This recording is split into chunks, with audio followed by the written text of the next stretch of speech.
LSU will likely be shorthanded again on defense. The first injury report that we have seen this week.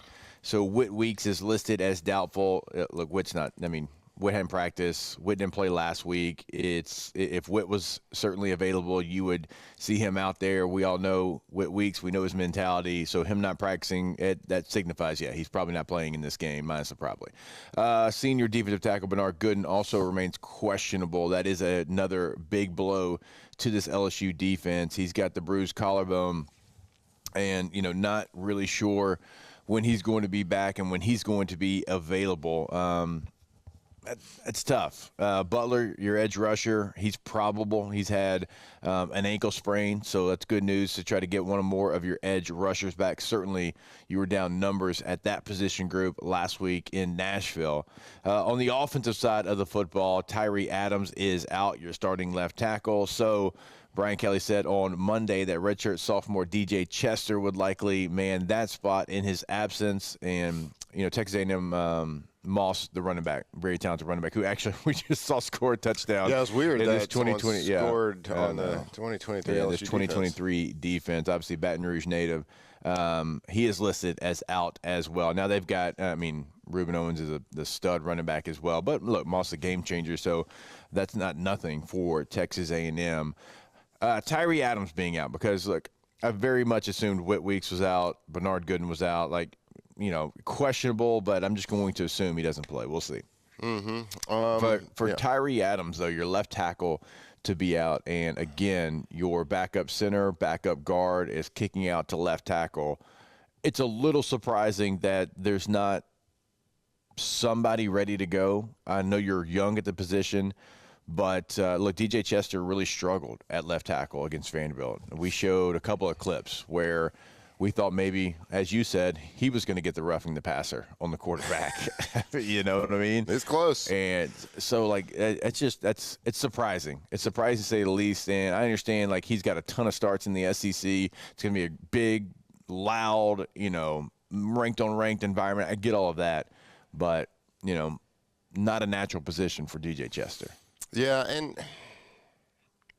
you're talking about your starting left tackle being out. That it's not like they just made this plan up recently, though. This has to have been a plan that was practiced, talked about a lot, because coaches and coaches' staffs, they have a plan in place for every scenario of injury on the offensive line, because injuries on the offensive line happen a lot. They happen every single game.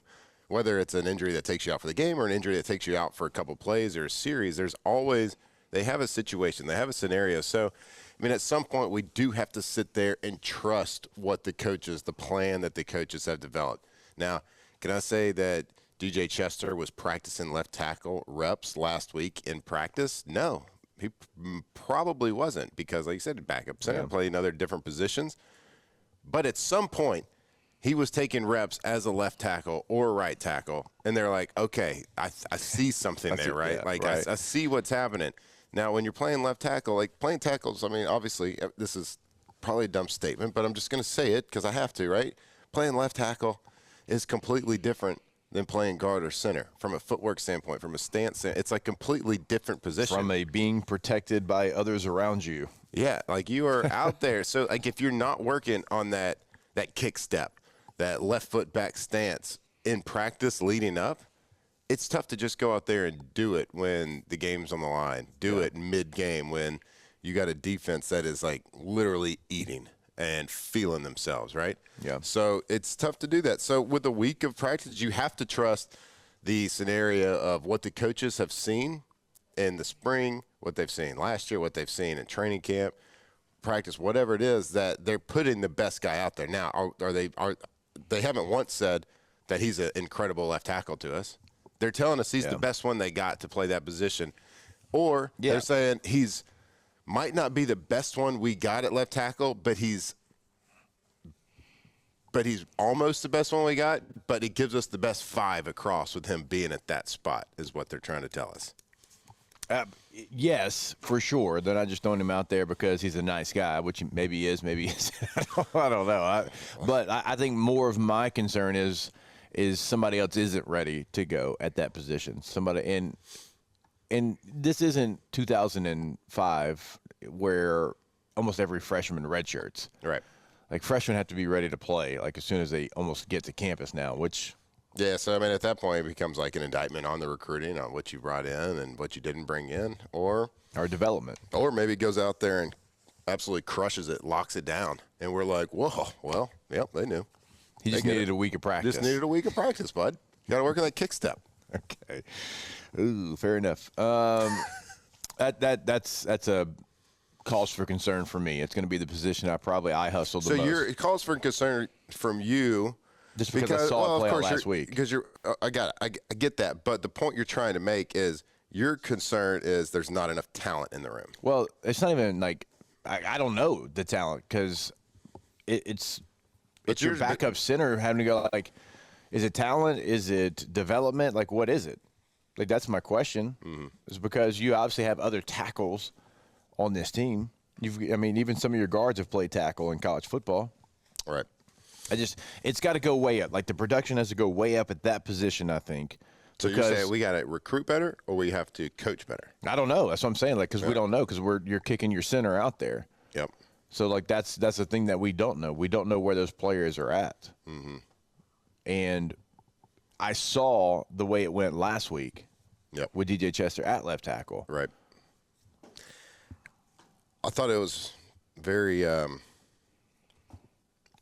polarizing, the comment that Brian Kelly made this week when I think he was asked about like former players coming out in public and things saying like we're not physical enough, specifically offensive line.